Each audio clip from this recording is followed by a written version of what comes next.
Semi silk मधलाच हा bottle green colour, जसा आपल्या चुड्यामध्ये असतो तो कलर.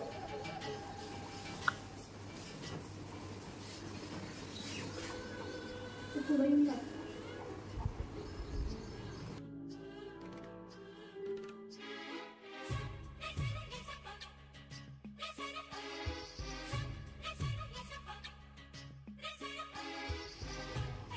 डार्क मध्ये अबोली कलर लाईट असतो, त्यामध्ये हा थोडा डार्क कलर येतो. सेमी मध्ये येते ही साडी. आपण सेमी मध्ये रामा ग्रीन कलर आहे, मोरपंखी आणि रामाला मिक्स आहे. हा सेमी मध्ये पैठणी कलर, वांगी कलर.